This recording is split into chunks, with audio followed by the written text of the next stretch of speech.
गंगापुर नाम के छोटे से गांव के किनारे एक टूटी हुई मिट्टी की झोपड़ी थी, जहां शाम का अंधेरा बाकी घरों से पहले उतर आता था। उसी झोपड़ी में माधव अपनी पत्नी सीता और बेटी गुड़िया के साथ रहता था। माधव रोज जंगल किनारे से जामुन तोड़कर गांव-गांव बेचता था, लेकिन पिछले कुछ महीनों से उसकी जिंदगी लगातार मुश्किलों में घिरती जा रही थी। कभी जामुन खराब हो जाते, कभी लोग उधार लेकर पैसे नहीं देते और कभी पूरी टोकरी बिक ही नहीं पाती। उस शाम भी माधव थके कदमों से घर लौट रहा था। कंधे झुके हुए थे और टोकरी में अब भी काफी जामुन बचे थे। रास्ते में कुछ लोग उसे देखकर धीमे-धीमे बातें करने लगे। देखा, फिर लौट आया, पूरी भरी हुई टोकरी लेकर। लगता है आज भी एक भी जामुन ठीक से नहीं बिका। सुबह से इतना घूम रहा है जैसे पूरा बाजार खरीद लेगा, लेकिन हालत देखो, टोकरी वहीं की वहीं भरी है। ना ग्राहक मिला, ना कोई पूछने वाला, बस हवा से बातें करता हुआ वापस आ गया। लगता है आज भी जामुनों ने भी सोच लिया होगा कि इसके साथ रहेंगे तो बिकना तो दूर, देखे भी नहीं जाएंगे। अरे भाई, इससे कौन खरीदेगा? जिस आदमी की किस्मत ही खराब हो, उसके हाथ का सामान कौन घर ले जाएगा? और सच बताऊं तो इसके पास आकर कोई लेना भी नहीं चाहता। लोग दूर से ही रास्ता बदल लेते हैं। छोड़ भाई, इसकी बात ही क्यों करनी? 2 कौड़ी की इज्जत भी नहीं है इसकी गांव में। इतना सुन सुनकर तो अब खुद इसकी टोकरी भी शर्माने लगी होगी कि किसके साथ आ गई। माधव सब सुन रहा था, हर शब्द उसके सीने में चुभ रहा था, लेकिन वो चुपचाप चलता रहा, क्योंकि गरीबी इंसान से जवाब देने का हक भी छीन लेती है। झोपड़ी के अंदर सीता बुझे चूल्हे के पास बैठी थी। घर में आटा और दाल दोनों खत्म हो चुके थे। पास ही गुड़िया लालटेन की हल्की रोशनी में पड़ रही थी। माँ, आज मास्टर जी ने मेरी पूरी क्लास के सामने तारीफ की। बोले कि अगर मैं ऐसे ही पढ़ती रही ना, तो एक दिन बहुत बड़ी अफसर बन सकती हूँ। सब बच्चे मुझे देख रहे थे माँ। उस समय मुझे लगा जैसे मैं सच में कुछ बड़ा कर सकती हूँ। मेरी बेटी जरूर बड़ी अफसर बनेगी, इतनी बड़ी कि एक दिन लोग तेरे बाबूजी को तेरे नाम से जानेंगे। तब कोई हमें गरीब कहकर नहीं देखेगा, लोग इज्जत से तेरा नाम लेंगे बिटिया, और मैं गर्व से कहूंगी कि ये मेरी बेटी है। लेकिन माँ।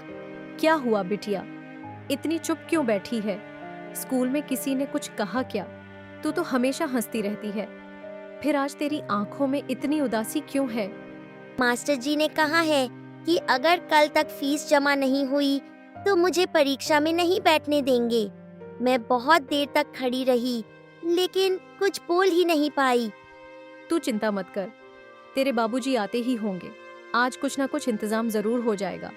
भगवान इतना भी बेरहम नहीं होता कि छोटे बच्चे को भूखा सुला दे। तभी बाहर से लड़खड़ाते कदमों की आवाज सुनाई दी। माधव दरवाजे पर खड़ा था। उसके चेहरे की थकान देखकर ही समझ आ रहा था कि आज भी किस्मत उसके साथ नहीं थी। आ गए आप? कुछ पिका? सुबह से दरवाजे की तरफ देख रही थी, सोच रही थी शायद आज चेहरे पर थोड़ी खुशी लेकर लौटेंगे आप। पूरा दिन बाजार में बैठा रहा सीता। लोग आए, जामुन हाथ में लेकर देखे, दाम पूछे, लेकिन खरीदने की बारी आई तो सामने वाली दुकान पर चले गए। शाम ढल गई, पर आधी टोकरी भी नहीं बिकी। समझ नहीं आता, मेहनत में कमी है या किस्मत ही रूठ गई है। लेकिन आपके जामुन तो हमेशा ताजे होते हैं, फिर कोई क्यों नहीं खरीदता? इतनी मेहनत के बाद भी लोग ऐसे खाली हाथ कैसे लौटा देते हैं? आपको कभी कभी लगता है गरीब इंसान की मेहनत की कोई कीमत ही नहीं होती? क्योंकि गरीब आदमी का सामान लोगों को अच्छा कहाँ लगता है सीता? उन्हें बस दुकान की चमक दिखाई देती है। कोई ये नहीं देखता कि उन जामुनों के पीछे किसी की सुबह से शाम तक की मेहनत लगी है, किसी का पसीना लगा है। बाबूजी, आप परेशान मत होइए ना, फीस बाद में भर देना। मैं मास्टर जी से फिर बात कर लूंगी, शायद वो थोड़ा और समय दे दें। नहीं बेटिया, मेरी बेटी किसी के सामने मजबूर होकर खड़ी नहीं होगी। मैं भूखा रह लूंगा, दिन रात मेहनत कर लूंगा, लेकिन तेरी पढ़ाई कभी नहीं रुकने दूंगा। तेरे हाथों में किताब ही अच्छी लगती है, किसी के आगे फैला हुआ हाथ नहीं। लेकिन आप ऐसे चुप मत हुआ करो बाबूजी। जब आप उदास होते हो ना, तब लगता है जैसे हमारा घर और छोटा हो गया और मुझे बहुत डर लगने लगता है। तुझे पता है गुड़िया, तेरी पढ़ाई ही मेरा सबसे बड़ा सपना है। मैं चाहता हूं तू इस गरीबी से इतनी दूर चली जाए कि जिंदगी में कभी किसी के सामने सिर झुकाना ना पड़े। लोग तुझे तेरे नाम से पहचाने, किसी गरीब की बेटी कहकर नहीं। तभी सीता को तेज खांसी उठी। वो लगातार खांसती रही और कमजोरी से उसका शरीर कांपने लगा। सीता, तुम्हारी तबीयत दिन दिन बिगड़ती जा रही है। ये लगातार खांसी ठीक बात नहीं है। तुम्हारा शरीर भी कितना कमजोर हो गया है। अब और लापरवाही नहीं चलेगी। मैं ठीक हूँ, बस थोड़ी कमजोरी है। काम करते करते शरीर थोड़ा थक गया है। तुम लोग बेकार में मेरी इतनी चिंता मत किया करो। मुझसे झूठ मत बोलो सीता। मैं कई दिनों से सब देख रहा हूं। तुम ठीक से उठ भी नहीं पा रही। 2 कदम चलती हो तो सांस फूलने लगती है। चेहरा भी कितना उतर गया है तुम्हारा। आखिर कब तक ऐसे खुद को तकलीफ देती रहोगी? तो क्या करूं? घर की हालत देखूं या अपनी बीमारी? अगर मैं भी आराम करने बैठ जाऊं तो इस घर का काम कौन संभालेगा? गरीबी में इंसान को अपनी तकलीफ से पहले घर की चिंता करनी पड़ती है। बस, अब और नहीं। कल सुबह मैं चाहे पूरे गांव के सामने हाथ जोड़ूं, लोगों से उधार मांगूं, लेकिन तुम्हारा इलाज जरूर करवाऊंगा। मैं तुम्हें इस हालत में हर दिन टूटते हुए नहीं देख सकता। रात भर वो ठीक से सो भी नहीं पाया था। कभी सीता की खांसी सुनाई देती, कभी गुड़िया का मासूम चेहरा आंखों के सामने आ जाता। झोपड़ी के कोने में रखी खाली डिब्बियाओं जैसे उसकी गरीबी का मजाक उड़ा रही थीं। माधव धीरे से उठा ताकि सीता और गुड़िया की नींद न टूटे। उसने जामुन की टोकरी उठाई, लेकिन इस बार उसके कदम बाजार की तरफ नहीं, गांव के बड़े लोगों के घरों की तरफ बढ़ रहे थे, क्योंकि आज वो जामुन बेचने नहीं, मदद मांगने निकला था। हे भगवान, आज कहीं से कुछ मदद मिल जाए। मैं भीख नहीं मांग रहा, बस अपनी पत्नी के इलाज और बेटी की पढ़ाई बचाने की कोशिश कर रहा हूं। सबसे पहले वो गांव के प्रधान रामसेवक के घर पहुंचा। बाहर बड़ी बड़ी भैंसें बंधी थीं, आंगन में नौकर काम कर रहे थे। माधव कुछ पल दरवाजे पर खड़ा रहा, फिर उसने धीरे से आवाज लगाई। प्रधान जी, सीता की तबीयत बहुत खराब है। कई दिनों से दवाई नहीं हुई और गुड़िया की स्कूल फीस भी बाकी है। मैं हाथ जोड़कर कहता हूं, कुछ मदद कर दीजिए। धीरे धीरे करके आपके पैसे लौटा दूंगा।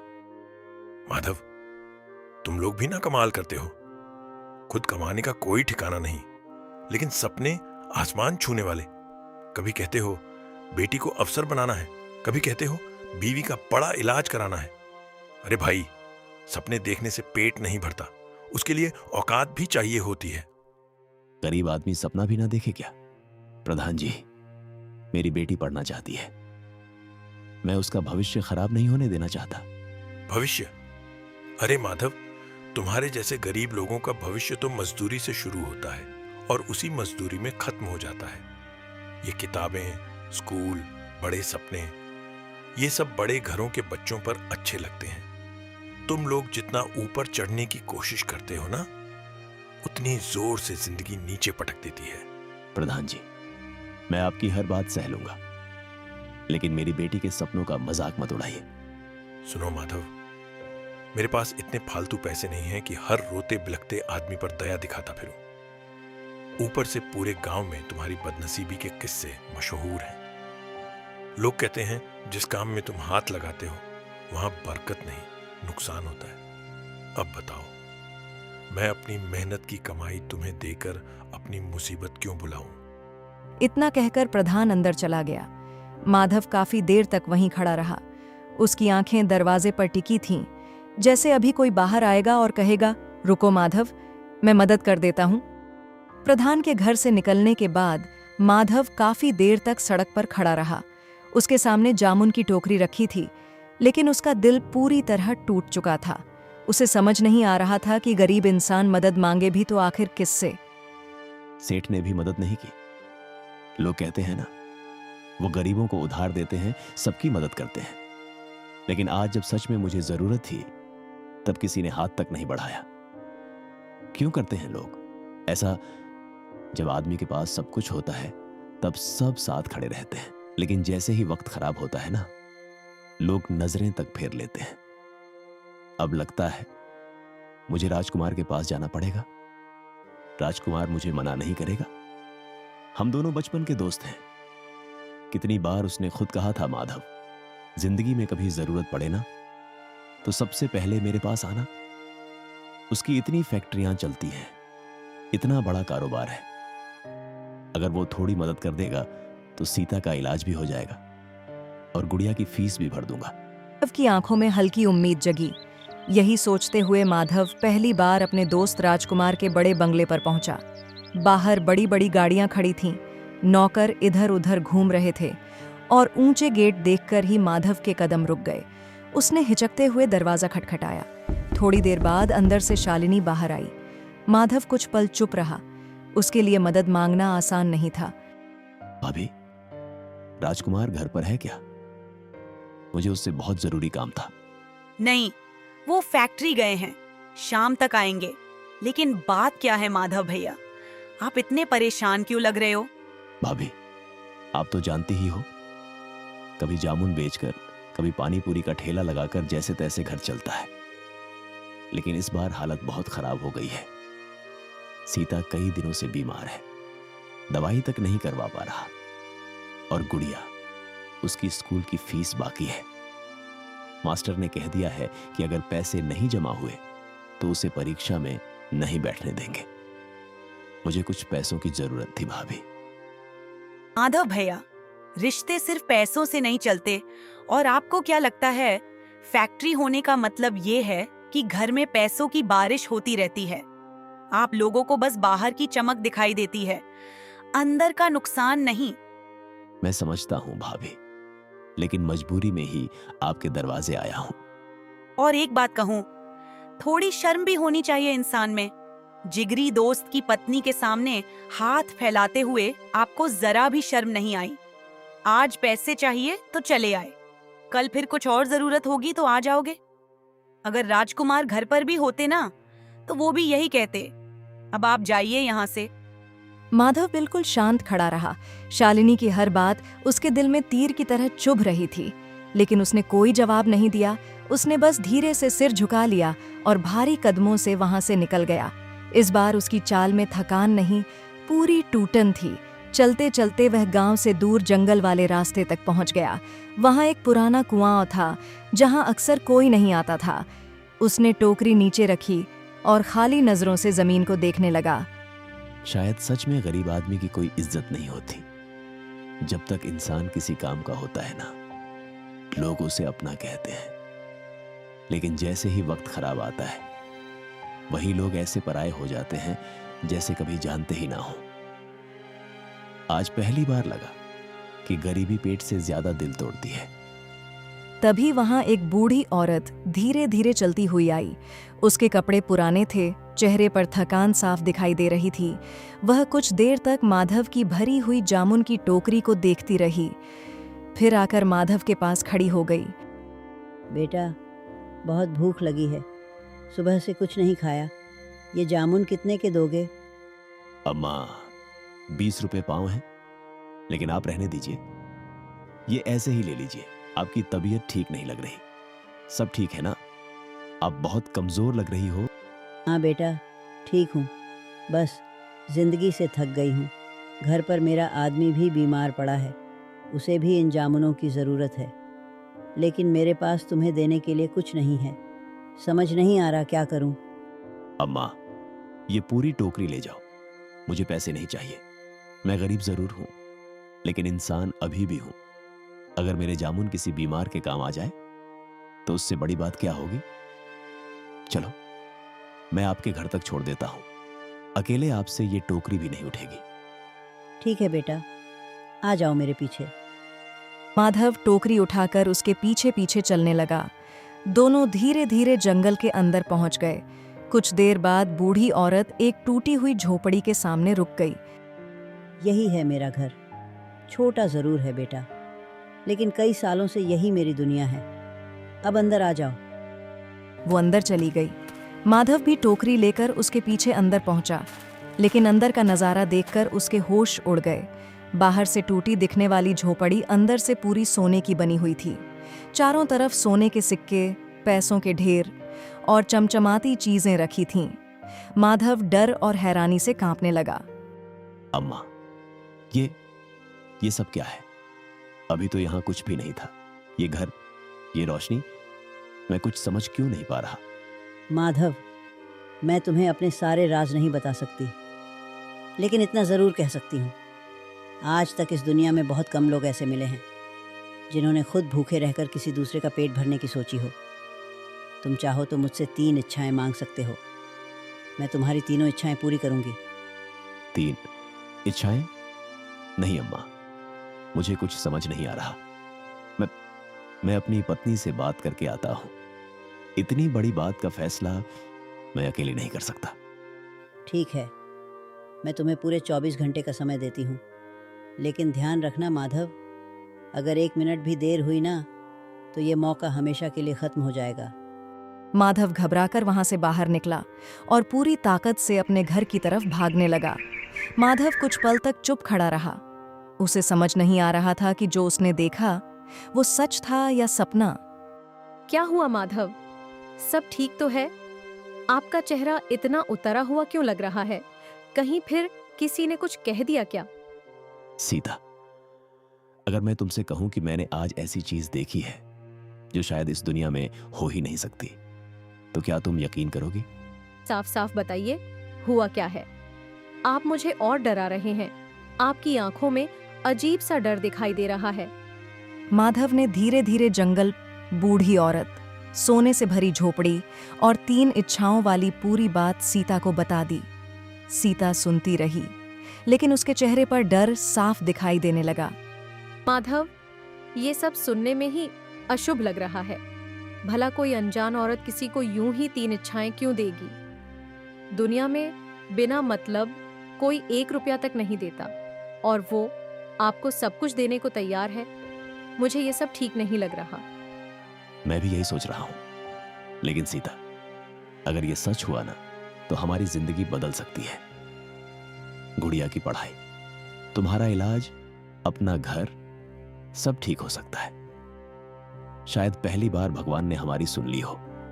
माँ, अगर भगवान ने बाबूजी की मदद भेजी हो तो हम हमेशा इतने दुख में थोड़ी ना रहेंगे। हो सकता है भगवान ने पहली बार हमारी सुन ली हो। शायद अब हमारे अच्छे दिन आने वाले हों। डर इसी बात का है गुड़िया। कई बार जो चीज ऊपर से मदद लगती है ना, वही बाद में सबसे बड़ी मुसीबत बन जाती है। मैं नहीं चाहती कि हम किसी ऐसी चीज में फंस जाएं, जहां से निकलना मुश्किल हो जाए। मैंने पूरी जिंदगी मेहनत की, कभी किसी का बुरा नहीं किया, लेकिन बदले में क्या मिला? अपमान, ताने, भूख। आज पहली बार किस्मत ने शायद मेरे सामने कोई दरवाजा खोला है।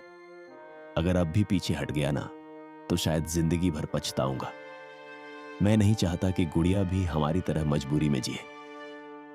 ठीक है, लेकिन हम बहुत सोच समझकर इच्छा मांगेंगे, लालच में आकर नहीं।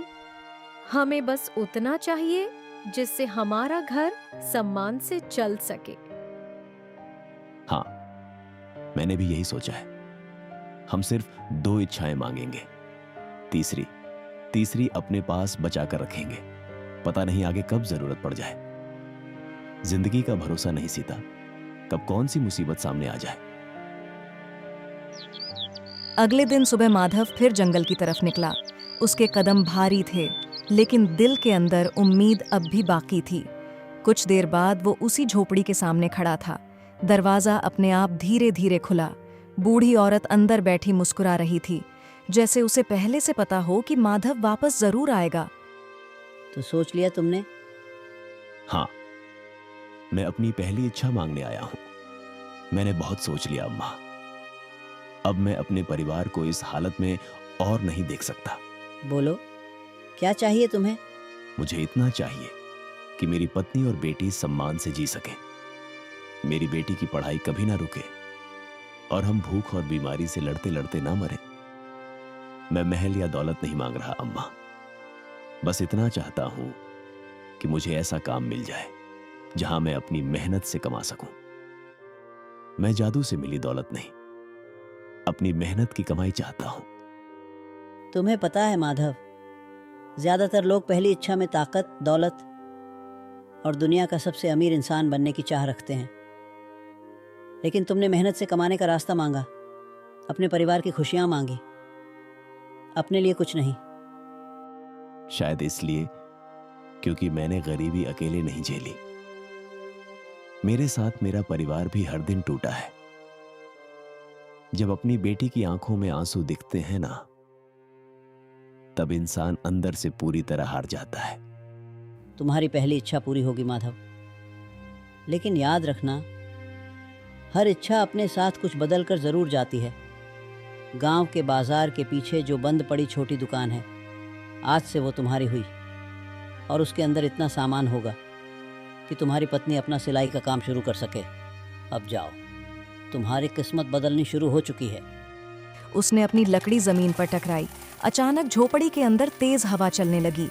दीवारों पर लगी परछाइयां हिलने लगीं। माधव ये बात पूरी तरह समझ नहीं पाया, लेकिन अगले ही पल उसके सामने एक पुरानी लोहे की चाबी आकर गिरी।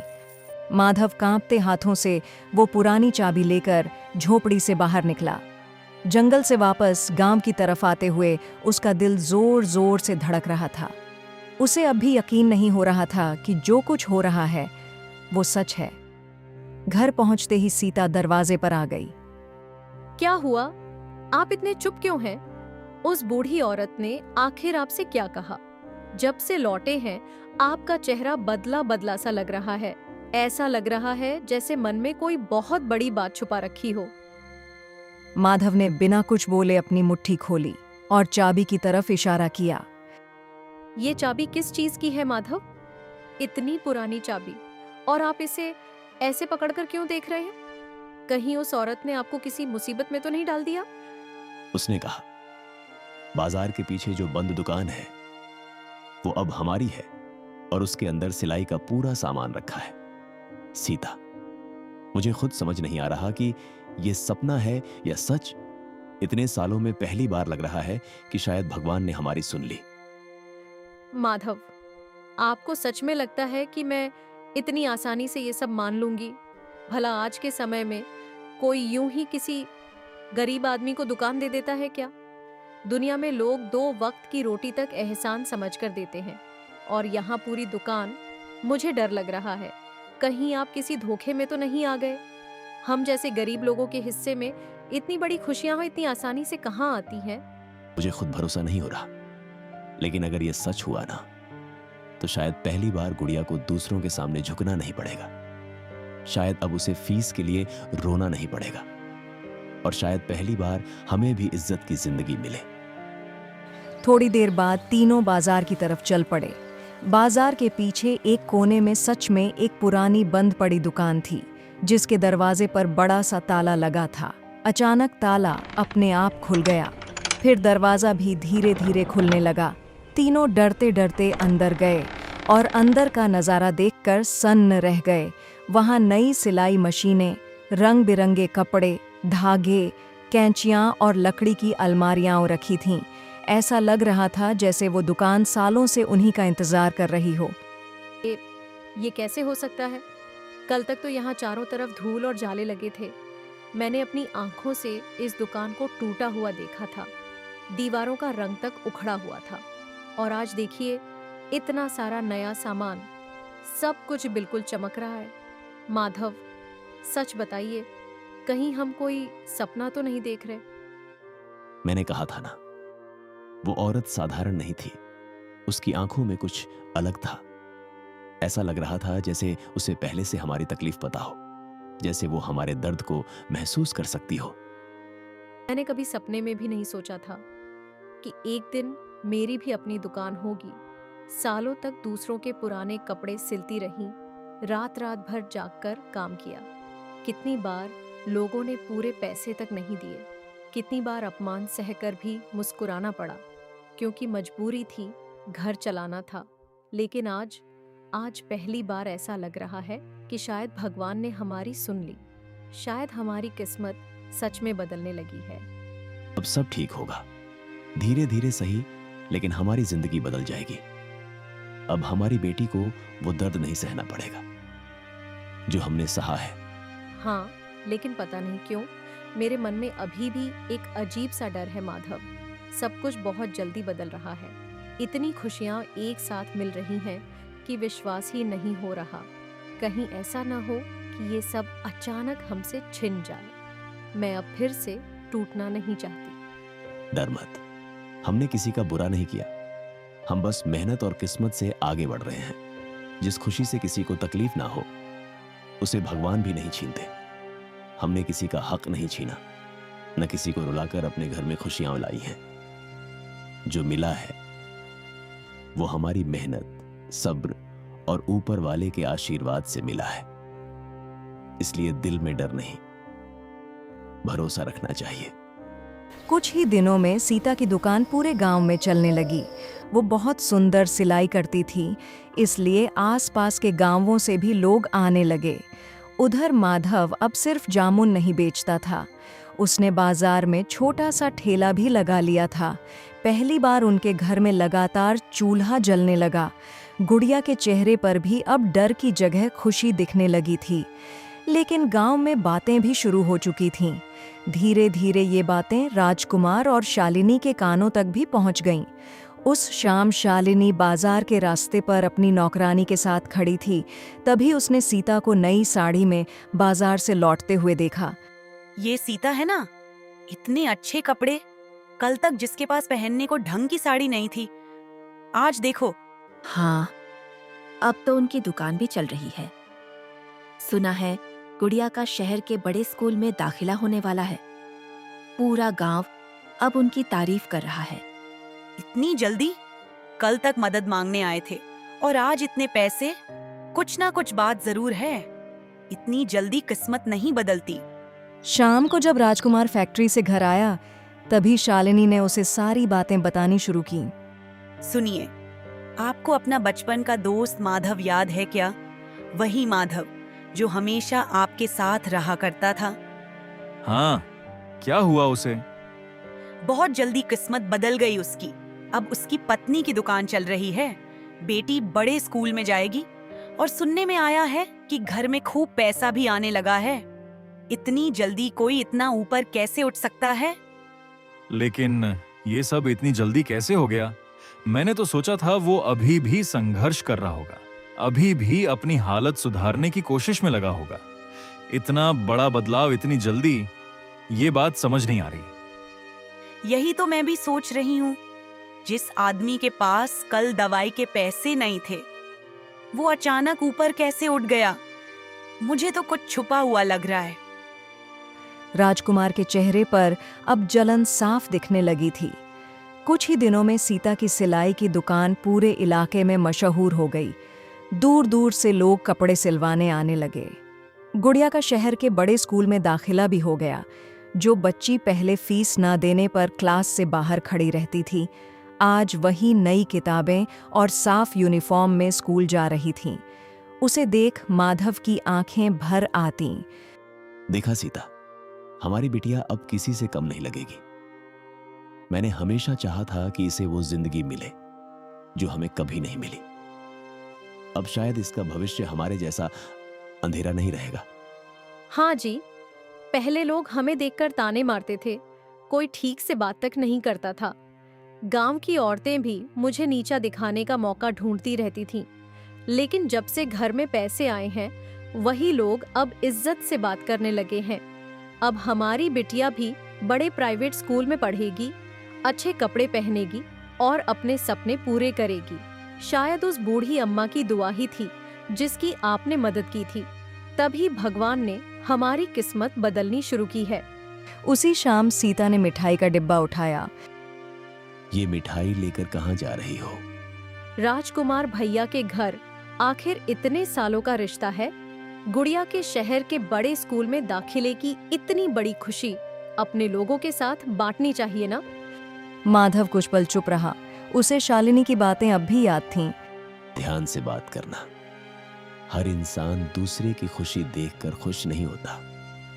कुछ लोग मुस्कुराते जरूर हैं, लेकिन अंदर से जलते रहते हैं। इतना भी मत सोचिए। सब लोग बुरे वक्त में अपने लोगों का साथ नहीं छोड़ते। हो सकता है अब उनका व्यवहार भी पहले जैसा ना रहा हो। इंसान वक्त के साथ बदल भी जाता है। सीता मिठाई लेकर राजकुमार के बंगले पर पहुंची। इस बार उसके चेहरे पर झिझक नहीं, आत्मविश्वास था। दरवाजा खुला और सामने शालिनी खड़ी थी। उसकी नजर सबसे पहले सीता की नई साड़ी और हाथ के मिठाई के डिब्बे पर गई। अरे वाह, आज तो बड़े ठाठ हैं। किस खुशी में मिठाई बांटी जा रही है। लगता है किस्मत सच में पलट गई तुम लोगों की। गुड़िया का शहर के बड़े स्कूल में दाखिला हो गया और भगवान की कृपा से दुकान भी अब अच्छी चलने लगी है। सोचा ये छोटी सी खुशी आप लोगों के साथ बांट लूं। आखिर अपने ही तो हैं। बहुत जल्दी तरक्की कर ली तुम लोगों ने। वैसे अचानक ये सब हुआ कैसे? कल तक तो तुम लोग मदद मांग रहे थे और आज देखो पूरे गांव में तुम्हारी ही चर्चा हो रही है। पता नहीं भगवान किस रूप में मदद भेज दे। माधव को उस दिन जंगल में एक बूढ़ी अम्मा मिली थी। पहले तो हमें भी यकीन नहीं हुआ, लेकिन उनकी दुआ के बाद जैसे हमारी किस्मत ही बदलने लगी। कैसी मदद? जरा हम भी तो सुने। आखिर ऐसा क्या हो गया कि किस्मत ने एक ही रात में करवट ले ली? बस इतना समझ लीजिए कि भगवान ने हमारी सुन ली। उन अम्मा ने माधव को 3 इच्छाएं मांगने का मौका दिया था और हैरानी की बात तो ये है कि जो पहली इच्छा मांगी गई वो सच भी हो गई। शालिनी तुरंत ध्यान से सुनने लगी। अब शालिनी के मन में जलन से ज्यादा लालच पैदा हो चुका था। 3 इच्छाएं? क्या मतलब? साफ साफ बताओ ना, कहीं तुम लोग मजाक तो नहीं कर रहे? हाँ, लेकिन माधव ने अभी सिर्फ एक ही इच्छा मांगी है। 2 इच्छाएं अभी भी बाकी हैं। इसीलिए अब हमें भी समझ नहीं आ रहा कि आगे क्या होने वाला है। और वो बूढ़ी औरत रहती कहाँ है? कौन थी वो? गांव की तो नहीं लगती। मैंने उसे पहले कभी नहीं देखा। जंगल के अंदर पुराने कुएं के पास एक टूटी हुई झोपड़ी है। वहीं वो बूढ़ी अम्मा रहती हैं, बिल्कुल अकेली। देखने में बहुत साधारण लगती हैं, लेकिन उनकी बातें सुनकर लगता है जैसे उन्हें सब कुछ पता हो। शालिनी अब पूरी तरह चौकन्नी हो गई। उसने तुरंत बात बदल दी। अच्छा, बैठो ना, चाय पीकर जाओ। नहीं, अभी दुकान पर भी बहुत काम है। ग्राहक आने शुरू हो जाते हैं इस समय।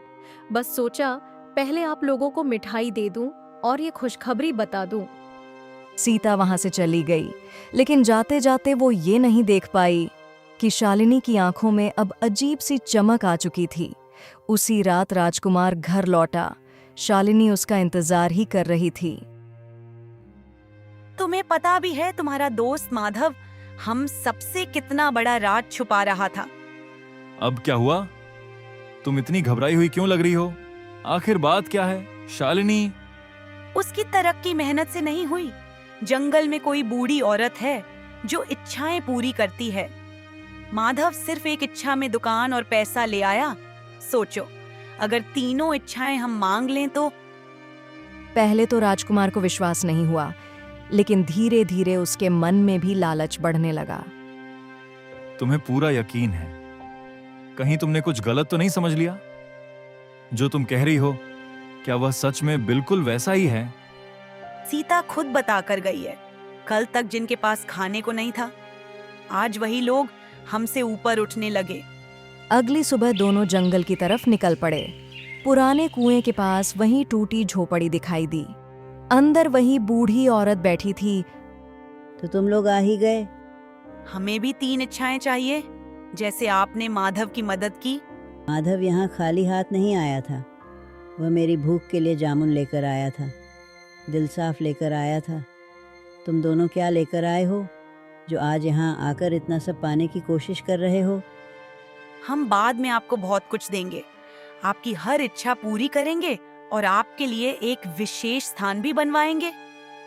ठीक है, मैं तुम दोनों पर भरोसा करती हूँ।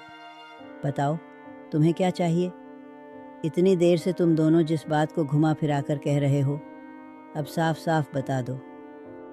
मुझे बहुत सारा सोना चाहिए, इतना कि पूरे गांव में कोई हमारी बराबरी ना कर सके। हम सिर्फ अपनी जिंदगी बेहतर नहीं करना चाहते, हम चाहते हैं कि पूरी दुनिया हमारे कदमों में झुके। आज हमारे पास बहुत दौलत है, लेकिन हमें उससे भी ज्यादा चाहिए। इतना सोना चांदी चाहिए कि कोई हमारी बराबरी करने की सोच भी ना सके। हर महल, हर खजाना, हर सुख सुविधा हमारी हो और दुनिया में हमसे ज्यादा अमीर कोई ना कहलाए। ठीक है, मैं तुम दोनों की यह इच्छा पूरी करती हूँ। अभी तुम्हारे सामने एक पोटली आकर गिरेगी। उस पोटली में इतना सोना और चांदी होगा कि तुम जितना चाहो निकाल सकते हो, और वह कभी खत्म नहीं होगा। लेकिन याद रखना, हर वरदान अपने साथ एक श्राप भी लेकर आता है, इसलिए इस धन का उपयोग सोच समझ कर करना, वरना यही दौलत तुम्हारे लिए मुसीबत बन सकती है। अगले ही पल उनके सामने सोने से भरी पोटली आ गिरी। शालिनी, तुमने उस बूढ़ी औरत से कहा था कि इस सोने और चांदी के बदले तुम उसे कुछ दोगी। क्या ये सच है? आखिर तुमने उससे ऐसा वादा क्यों किया? अरे नहीं, मैंने तो बस ये सोना और अपनी इच्छा पूरी करने के लिए झूठ बोला था। अब ये धन, रुतबा और पावर मिलने के बाद कौन यहाँ आएगा, और ये हमें ढूंढ भी नहीं सकती। अब उसका हम तक पहुंचना नामुमकिन है। दोनों खुशी खुशी उसे लेकर घर लौट आए, लेकिन जैसे ही पोटली खोली, सारे सिक्के काले पत्थरों में बदल चुके थे। इतना ही नहीं, घर में रखा उनका पुराना पैसा और गहने भी राख जैसे काले टुकड़ों में बदल गए। नहीं, हमारा सब कुछ खत्म हो गया। नहीं, ऐसा नहीं हो सकता। ये सब एक पल में कैसे बर्बाद हो गया? अभी कुछ देर पहले तक तो ये सब सोना था, फिर अचानक ये पत्थर कैसे बन गए? आखिर ऐसा क्या हुआ कि पल भर में सब बदल गया? उस रात के बाद राजकुमार और शालिनी के मन का चयन खत्म हो गया। उधर माधव की जिंदगी संवरती जा रही थी। सीता की दुकान अब पूरे बाजार में मशहूर होने लगी थी और गुड़िया पढ़ाई में बहुत तेज निकली। गांव वाले भी अब माधव की इज्जत करने लगे थे। माधव सच में अच्छा आदमी निकला। पैसे आने के बाद भी उसके व्यवहार में घमंड नहीं आया। अब वो हमारी बहुत मदद करता है। हमें थोड़ा भी परेशान देखता है तो तुरंत पैसे देकर हमारी सहायता कर देता है।